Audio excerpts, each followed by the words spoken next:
네, 오늘 말씀은 이 부활의 산 소망이 우리의 권능이다 라는 제목으로 오늘 베드로전서 1장 3절에서 7절 말씀을 선포하겠습니다.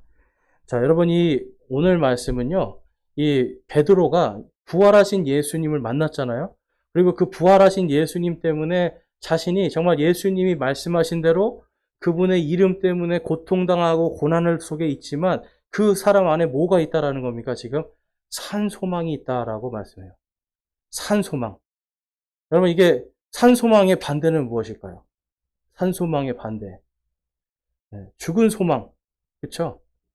어떤 분은 또 산 소망의 반대니까 바다 소망 그러는데 그게 아닙니다.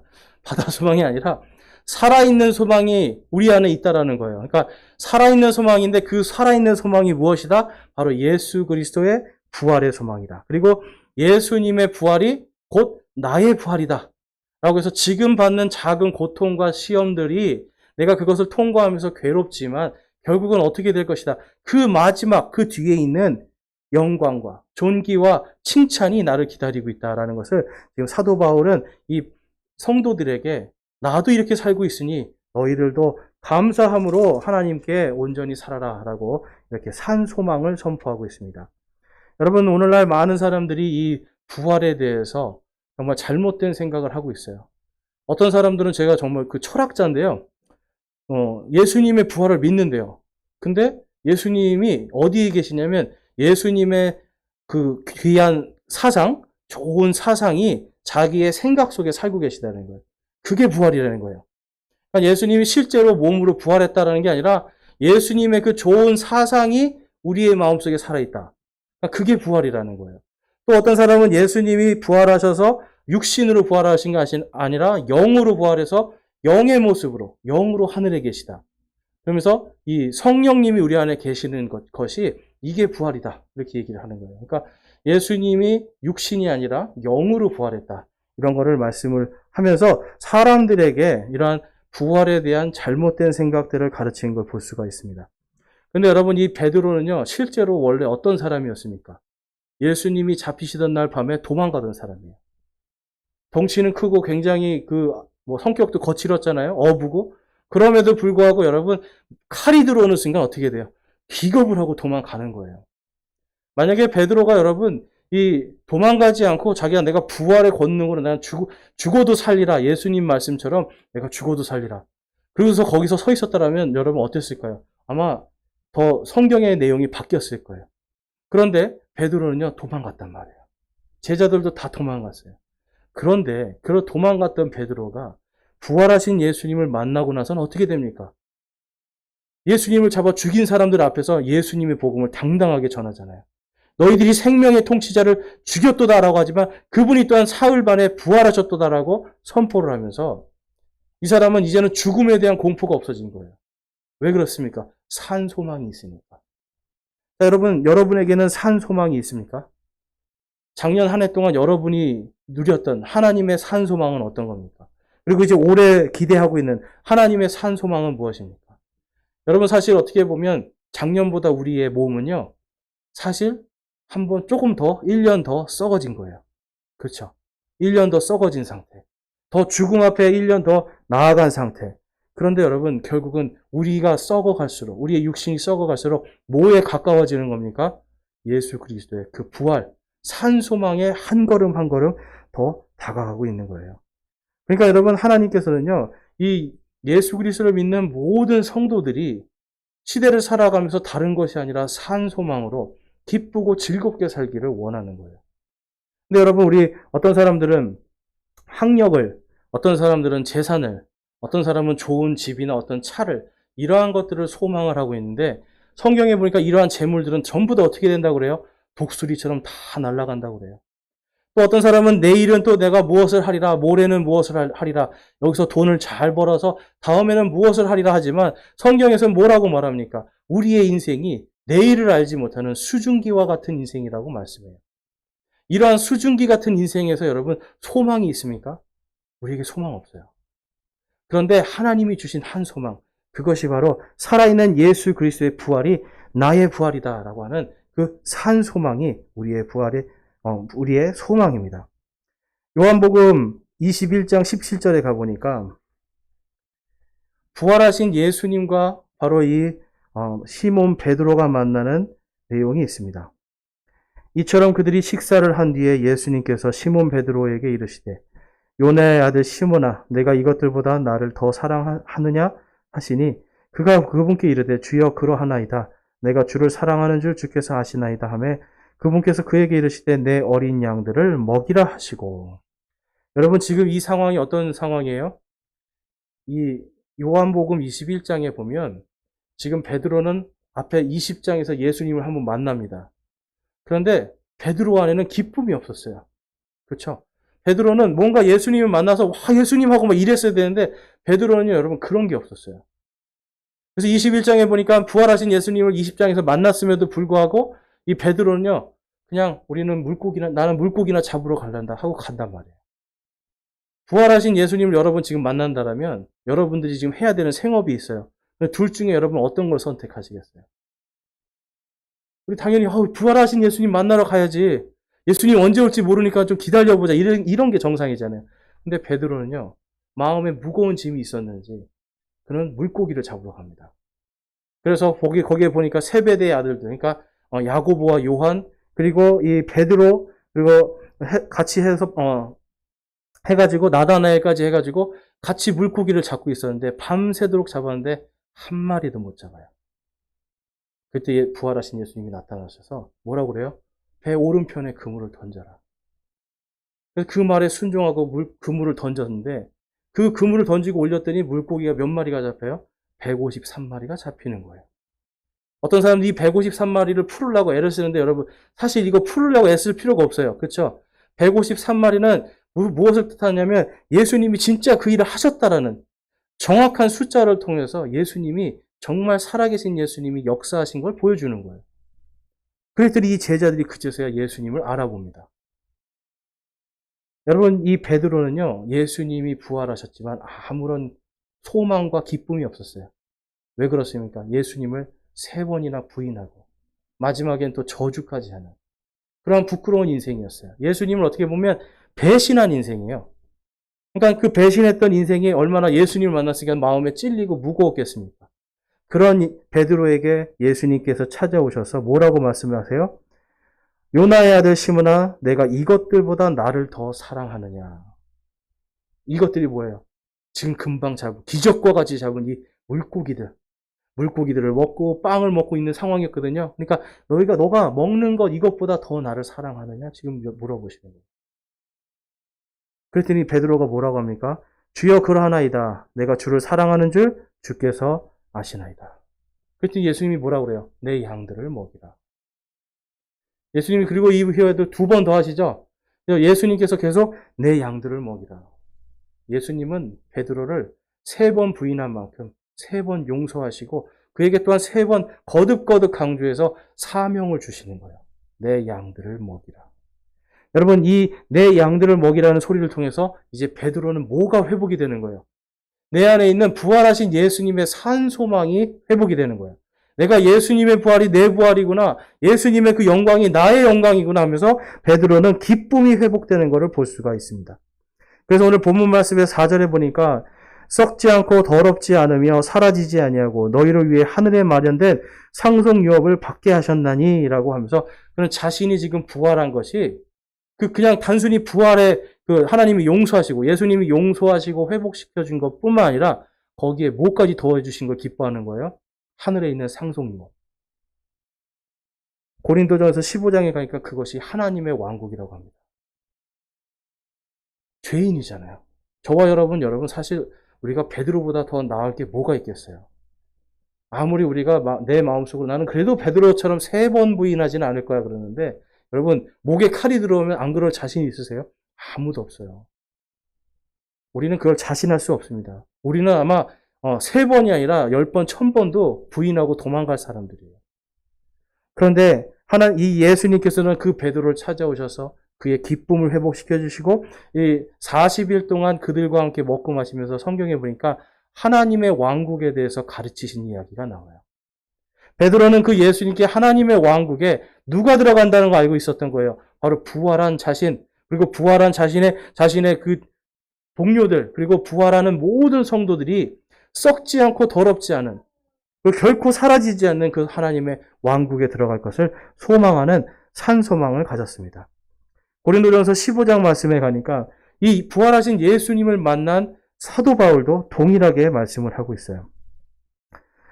15장 4절에 가보니까 고린도전서 15장 4절에 묻히셨다가 성경 기록대로 셋째 날에 다시 살아나시고 게바에게 보이시고 다음에 12 제자에게 보이셨다는 것이라. 그 뒤에 그분께서 500여 형제에게 한 번에 보이셨는데 그 중에 대다수는 지금까지 남아있고 어떤 사람들은 잠들었느니라. 그 뒤에 그분께서 야고보에게 보이시고 다음에 모든 사도에게 보이셨으며 맨 마지막에는 제때에 벗어나서 태어난 자 같은 내게도 보이셨나니. 아멘. 지금 여러분 이 예수님의 부활을 본 사람이 몇 명 정도 되는 거예요? 예수님의 제자들. 그렇죠. 여기 보니까 12 제자라고 하죠. 12 제자들. 그리고 또한 500의 형제들. 그리고 자기 자신. 그리고 여기 서 있는 야고보는 누굽니까? 예수님의 형제 야고보. 그래서 예수님의 형제 야고보까지 해서 총 어떻게 보면 이 한 남자들만 하면 한 520명 정도가 이제 본 거예요. 거기서 한 513, 4명 정도 본 거죠. 그런데 거기에 보면 예수님이 부활하실 때 무덤을 찾아간 세 여인이 있죠. 그러니까 여인들의 숫자까지 합하면 정말 최소한 적어도 한 6, 700명은 보지 않았을까. 그러면 여러분 6, 700명의 사람들이 예수님의 부활을 보았습니다. 근데 여러분 만약에 예수님의 부활이 거짓말이면 6, 700명의 사람들이 전부 다 미쳤거나 거짓말쟁이가 되는 거예요. 그런데 여러분 미쳤거나 거짓말쟁이가 될 수 없는 것이 이들이 전부 다 부활하신 예수님을 만나고 그 다음에 어떤 일을 겪었습니까? 순교를 하는 거예요. 순교. 목숨 뺏길까 봐 도망갔던 자들이 부활하신 예수님을 만나니까 내가 이제 산 소망이 있고 하나님의 왕국에 들어갈 소망이 생기니까 내 목숨이 아깝지 않은 거죠. 순교하는 일들이 생기게 되는 거예요. 여러분 이 예수님의 부활은요 역사에도 그대로 등장하는 걸 볼 수가 있어요. 보면은 이 로마 시대의 역사학자 타키투스라는 사람이 있습니다. 이 사람이 이제 사도 요한하고 같은 동시대에 살았던 사람이고, 그다음에 네로 황제의 시대에 있던 사람들인데, 자, 물론 사도 바울도 이 시대의 사람이죠. 타키투스는 사도 바울과도 같은 시대에 있던 사람입니다. 거기 뭐라고 증거를 하냐면, 이게 타키투스의 이 연대기라는 책이 있어요. 연대기. 거기에 보면 결과적으로 그 소문을 없애기 위해서 네로는 그들의 혐오감을 주는 행위 때문에 증오받았던 단체에게 죄를 뒤집어 씌우고 가장 극심한 고문을 가했다라고 합니다. 자, 그 소문이 뭘까요? 그 소문. 결과적으로 그 소문을 없애기 위해서 지금 박해를 시작해요. 바로 그 소문이 뭐냐면 부활의 소문이었어요. 예수님이 부활하셨다는 소문. 근데 그 소문이 자기들에게 뭘 준다고요? 혐오감을 준다고 그래요. 혐오감. 왜 혐오감을 줄까요? 여러분 오직 부활하신 예수님만 구원의 길이다. 이게 여러분 뭐예요? 사실 차별이거든요. 여기서 이 혐오감이라는 게 영어로 가면 헤이시잖아요. 그러니까 미국도 그렇고 우리나라도 그렇고 이 헤일로, 그렇죠? 이 증오법이라는 게 생겨서 오직 예수님만이라는 얘기를 하기 시작하면 서로 갈라지는 일들이 생기는 거예요.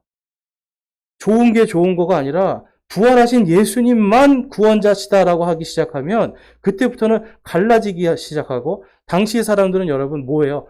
우리는 다른 신으로도 구원받을 수 있다고 생각을 하고 있었는데 그걸 정면으로 공격하는 거잖아요. 너희의 신은 신이 아니다라고 하는 거잖아요. 너희의 신이 부활한 적이 있느냐? 그거에 대해서 공격하는 거잖아요. 그러니까 혐오감을 준다라는 이야기를 합니다. 그래서 결국은 어떤 일을 합니까? 죄를 뒤집어 씌우고 가장 극심한 고문을 가했다. 그들은 대중에 의해 그리스도인이라고 불린다. 그리스도인이라는 이름은 그리스도라는 사람이 그 기원을 둔다. 그리스도는 티베리우스의 재위 기간에 우리 행정관 본시오 빌라도에 의해 극형으로 고통받았던 사람이다. 예수님의 십자가에 대해서 이 본디오 빌라도에게 받았던 그대로를 지금 적고 있는 겁니다. 그런데 어떤 소문이 나는 거예요? 그분이 부활하셨다. 네로는요, 사실 이게 가장 자기에게 큰 위협이었습니다. 당시에 네로는 자신이 뭐라고 그랬습니까? 나가 신이라고 그랬어요. 태양의 아들이라고 그랬어요. 그런데 갑자기 여러분, 이 네로도 이길 수 없는 것이 딱 한 가지 있는데 그게 뭡니까? 죽음이잖아요. 그런데 그 사망의 권세를 깨트리고 이기신 예수님의 부활 소식은 그리고 사람들이 그분이 만왕의 왕, 만주의 주라고 하는 그 칭찬과 영광을 듣는 이 네로의 입장에서는 자신의 왕권이 흔들리는 거거든요. 그래서 그것이 두려워서 어떤 일을 하게 됩니까? 이 주후 64년에 바로 이 로마 시내를 불을 태웁니다.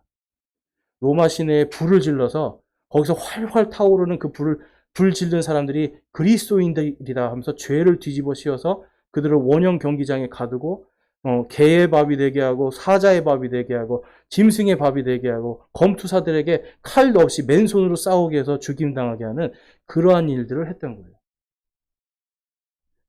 성경에 보면 그때 수많은 사람들이 죽어가면서 뭐라고 이야기하는 게 기록되어 있습니까? 이 역사에 주여 저들을 용서하옵소서 저들이 자신들이 하는 일을 알지 못하나이다. 그들은요 왜 그런 말을 할 수가 있었을까요? 어디서 그런 권능이 나왔을까요? 그들에게 산 소망이 있었어요. 부활하신 주님을 본 이 주님의 형제들, 주님의 자녀들이 지금 부활하신 예수님 때문에 부활의 산 소망이 있으니까 이 사자밥이 되고 개들의 밥이 돼도 나는 이제 어디로 간다? 하나님의 왕국을 간다. 내 몸이 죽어서 썩어도 지금 내가 죽는 것이 바로 그리스도의 부활에 칭찬과 존귀와 영광이 있는 그 부활에 내가 이르는 것이다 라고 이들은 믿었던 거예요. 또 예수님의 부활에 대해서 이 유대인의 역사학자 요세푸스는 다음과 같이 기록하고 있습니다. 아시겠지만 이 요세푸스는 유대교의 변절자예요. 이 사람은. 그러니까 유대교를 변절하고 로마 황제의 앞잡이가 돼 있던 사람인데 이 사람이 다음과 같이 유대 고대사라는 이 역사책에 기록을 하고 있어요. 18권 중에 이제 3장 파트 3에 보면 그가 바로 그리스도였다. 빌라도가 유대인의 유력 인사들의 청에 의해 그를 십자가에 달려 죽게 했으나 그를 처음부터 사랑하던 자들은 그를 버리지 않았다. 왜냐하면 하나님의 선지자들이 그에 관해 예언한 대로 3일 만에 다시 살아나서 그들에게 나타났기 때문이었다. 이 사람은 예수님을 믿는 사람이 아닙니다. 이 사람은 유대교를 신봉하는 사람이에요. 예수님을 어떻게 보면 예수님을 그리스도라고 하는 것이 신성모독이라고 여기던 사람이었어요. 그리고 이 사람은 황제를 신으로 모시던 사람이었어요. 그런데도 이 사람이 지금 뭐라고 지금 증거하고 있어요? 예수님이 3일 만에 부활했다라고 증거해요. 역사적인 사실로서 지금 이 요세푸스는요, 철저하게 예수님을 믿지 않음에도 불구하고 그분의 부활에 대해서 설명을 하고 있어요. 그리고 여러분, 현대에는 어떨까요? 이 현대에도요, 예수님의 부활 때문에 무신론자에서 하나님을 믿는 자로 바뀐 사람이 나타납니다. 그 사람이 누구냐면 영국의 이 유명한 철학자 앤서니 플루라는 사람이 있어요. 앤서니 플루인데 이 사람이요, 1987년 그리고 2000년 그리고 2003년까지 미국의 유명한 이 신학자하고요. 신학자 게리 하버마스라는 사람이 있어요. 이 사람하고요. 3번에 걸쳐서 TV 공개 토론을 합니다. 뭘 토론했냐면 예수의 부활이 사실인가 아닌가. TV에서 수백만 사람들이 보는 가운데서 이 무신론자였던 앤서니 플루는 이 게리 하버마스라는 사람하고 자기는 부활은 사실이 아니다. 그리고 게리 하버마스는 부활이 사실이다 해서 둘이 붙었어요. 쉽게 말해서 논쟁을 벌였단 말이에요. 그런데 여러분 거기서 누가 이겼을까요? 게리 하버마스가 이깁니다. 왜냐하면 앤서니 플루가 가지고 온 자료는 몇 개 되지 않은데 게리 하버마스가 가지고 온 자료는 2000여 개가 되는 거예요. 예수님의 부활의 증거의 모든 사료들이 다 합치면 3000여 개가 넘는다고 합니다. 그런데 그 중에 그냥 골라서 갖고 온 게 2000개예요. 그래서 결국은 여러분 이 앤서니 플루가 원래는 도킨슨이라고 들어보셨죠? 유명한 무신론 과학자. 지금도 그 사람은 예수님의 무신론을 전하고 다니는 사람이잖아요. 이 사람이 그 사람하고 파트너였어요, 원래.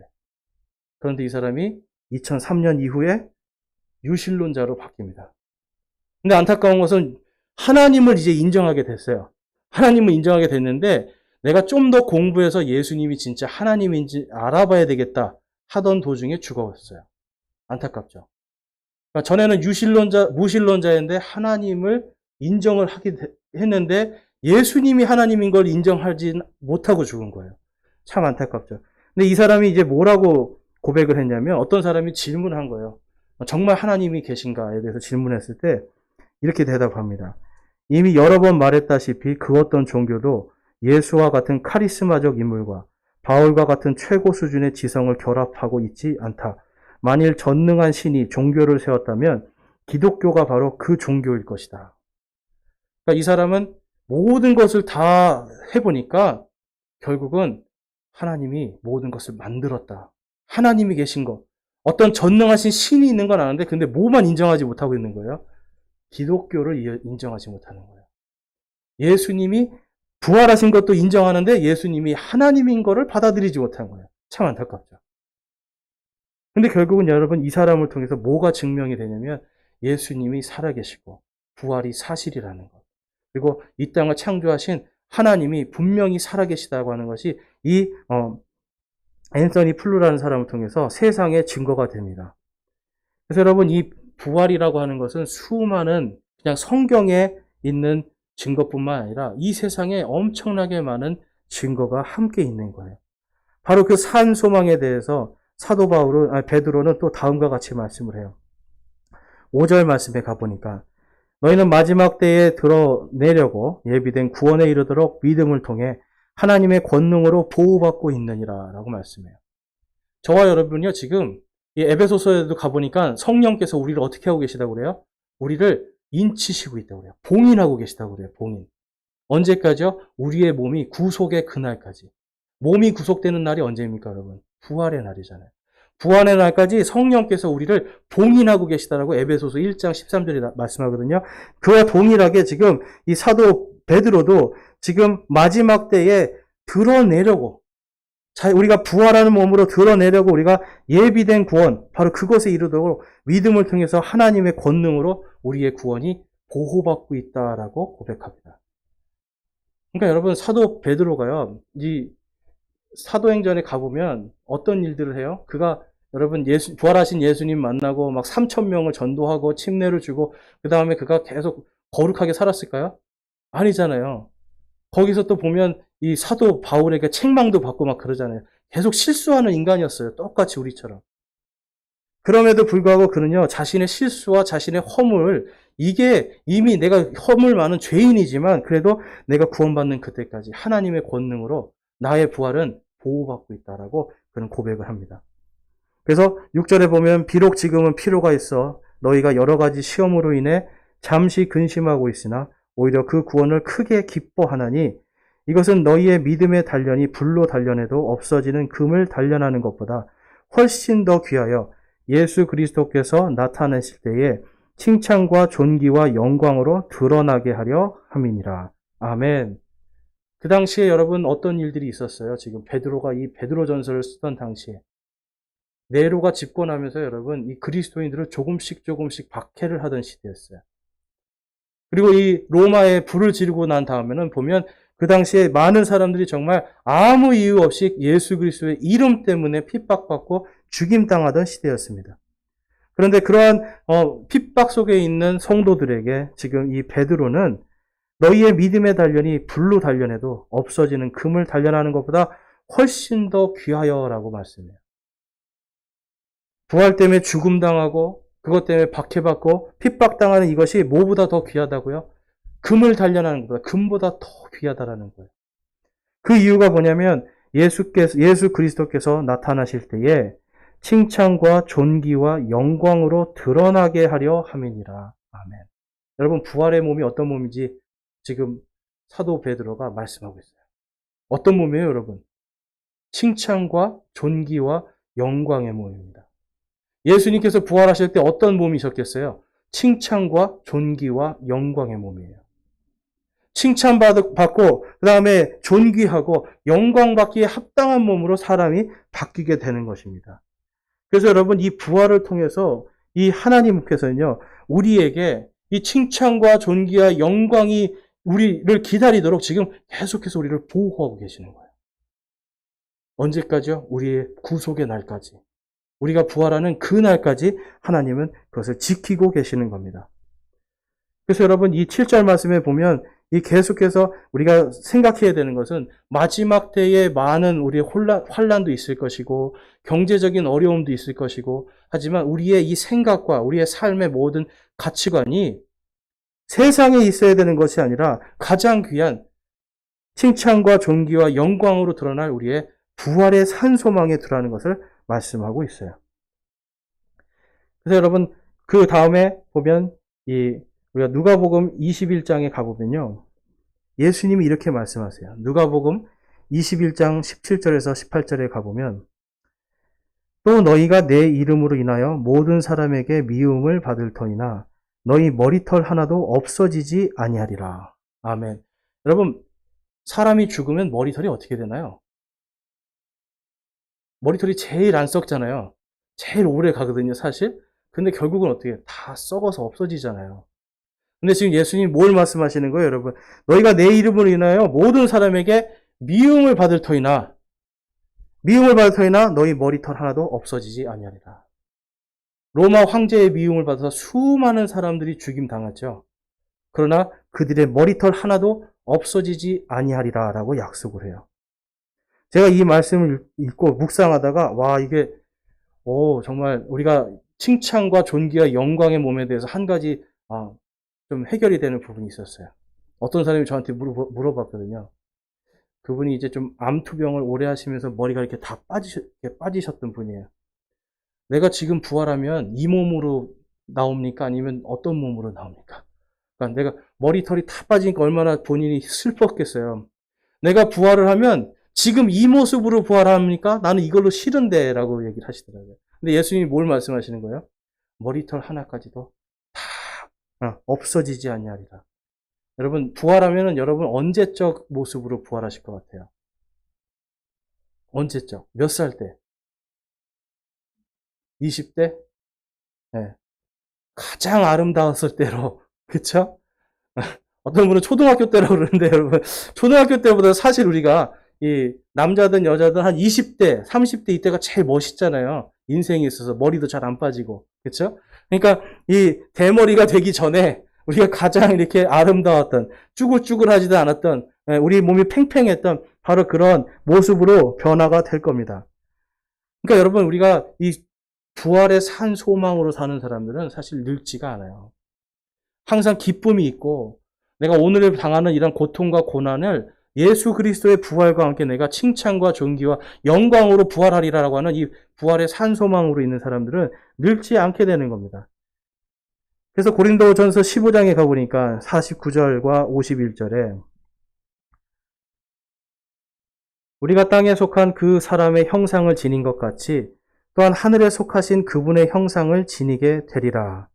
자, 50절에 우리 50절 말씀, 51절 말씀 같이 한번 읽어보겠습니다. 고린도전서 15장 50절과 51절 시작.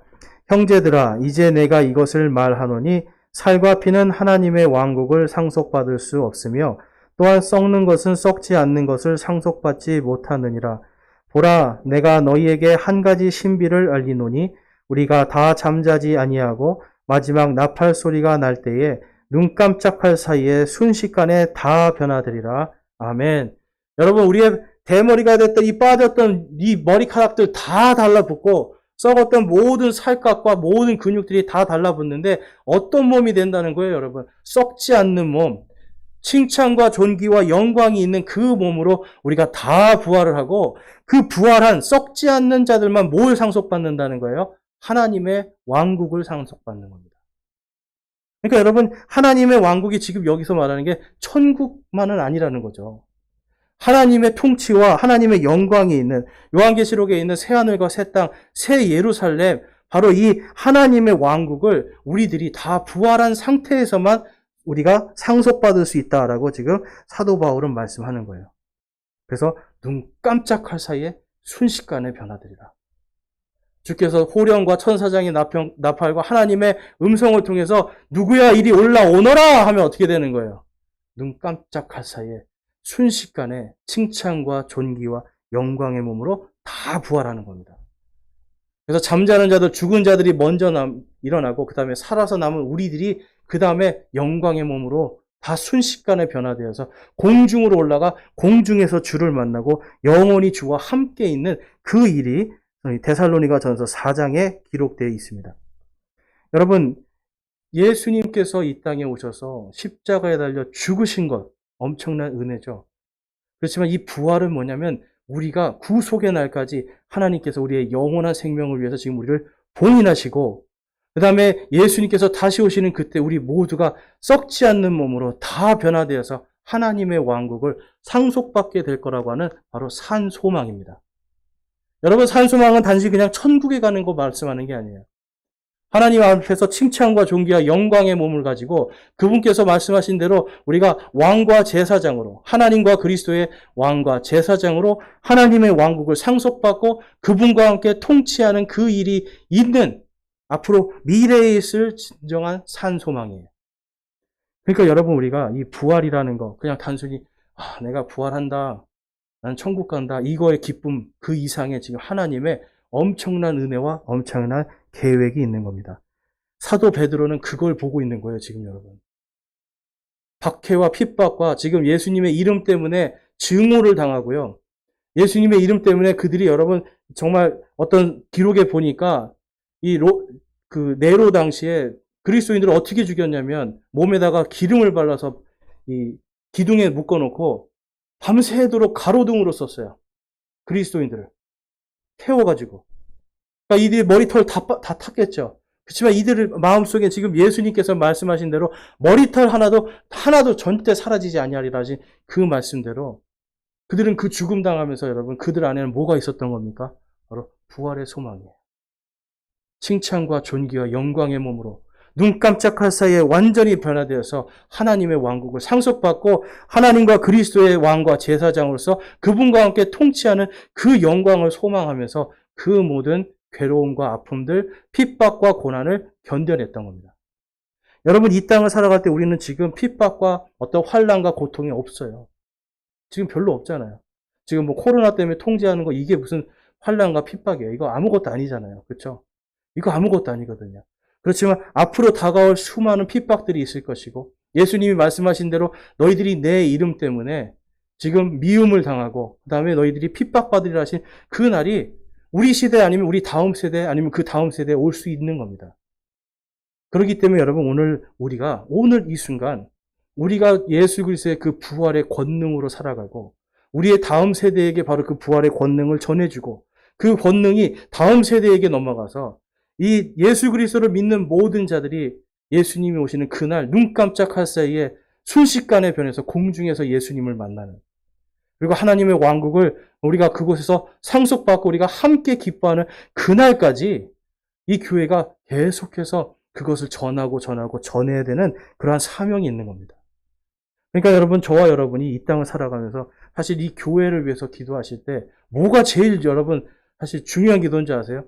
다음 세대에 꼭 누군가는 정말 이 베드로와 같은, 누군가는 정말 이 바울과 같은 이러한 일꾼들이 나오기를 기도하셔야 돼요. 부활의 권능과 소망으로 살아가는 일꾼들이 나고요. 부활의 권능과 권능과 산 소망을 가지고 이 교회에서 공동체로서 하나님의 이 권능으로 살아가는 그러한 공동체가 이어질 수 있도록 기도하셔야 돼요. 베드로는 여러분 지금 오늘 이 말씀을 통해서 뭘 말씀하고 있는 겁니까? 근데 기뻐하라는 거예요, 기뻐. 본문 말씀의 3절에 보니까 하나님 곧 우리 주 예수 그리스도의 아버지를 찬송하리로다라고 말씀해요. 핍박과 환난과 고통이 있어도 이 베드로는 지금 예전에는 도망자였고 예전에는 거짓말장이었고 겁장이었는데 그가 이제는 어떤 환난 앞에서도 하나님 곧 우리 주 예수 그리스도의 아버지를 찬송하리로다.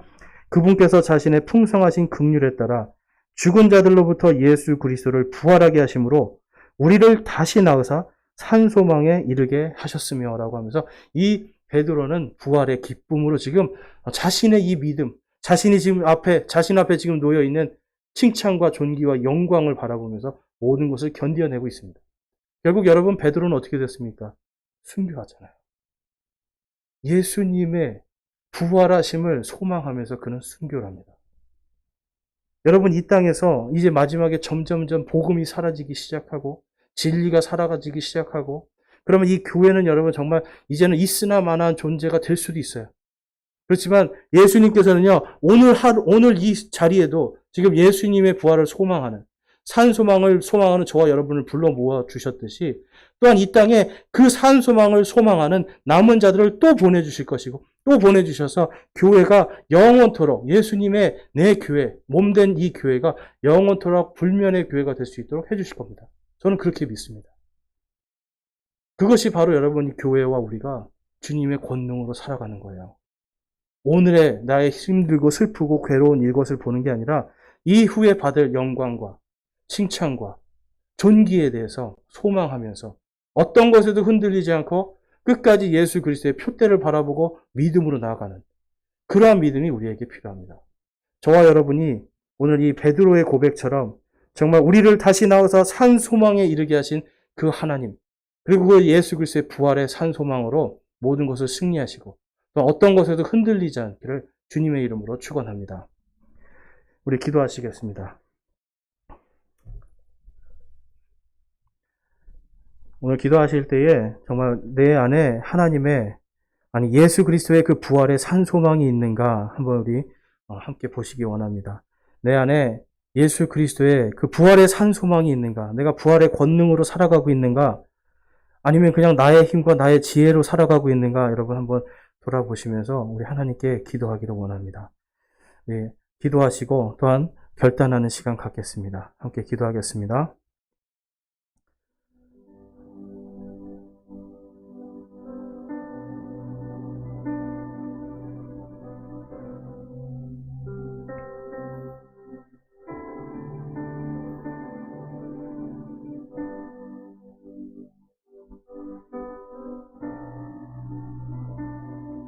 이 시간 우리 정말 주님 앞에서 회개할 거 있으면 회개하기 원합니다. 내가 주님의 부활의 권능이 아니라 지금까지 나의 권능, 나의 힘으로 살았습니까? 여러분 회개하기 원합니다.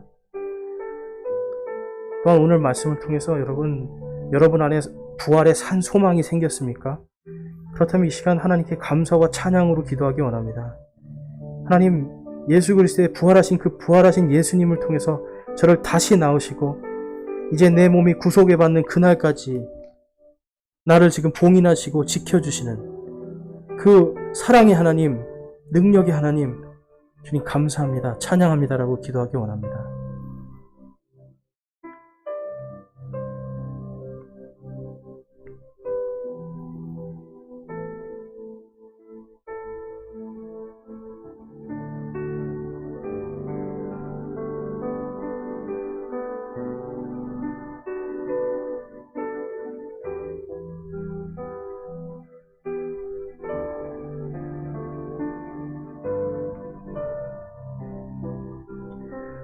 오늘 여러분 마음속에 내가 이제 부활의 산 소망으로 내 안에 부활의 권능이 나를 인도하시고 부활의 권능이 나의 권능으로 하나님께서 허락하셨음을 내가 믿고 고백합니다라고 하시는 분 있으면 손을 들어서 우리의 마음을 드리겠습니다. 내가 이제는 부활의 권능으로 예수 그리스도의 부활의 권능이 지금 내 안에 그분의 권능이 나의 권능이 되었음을 내가 믿습니다 하시는 분들은 손을 들어서 하나님께 우리의 마음을 드리겠습니다. 또한 부활의 권능으로 내가 살기를 소망합니다 하시는 분이 있으면 손을 들어서 내가 이제 이 땅에서 예수 그리스도의 부활의 권능으로 살기를 소망하고 결단합니다 하시는 분이 있으면 손을 들어 하나님께 마음을 드리겠습니다. 네, 감사합니다. 해주시고 여러분들 안에 정말 예수님께서 이 베드로에게 주신 부활의 산 소망, 그 소망이 역사하고 그것을 통해서 모든 것들을 이겨나가는 또한 기쁨과 모든 칭찬과 존귀와 영광의 그 나를 소망하는 그 소망과 믿음으로 사시는 저와 여러분이 되시기를 주님의 이름으로 축원합니다.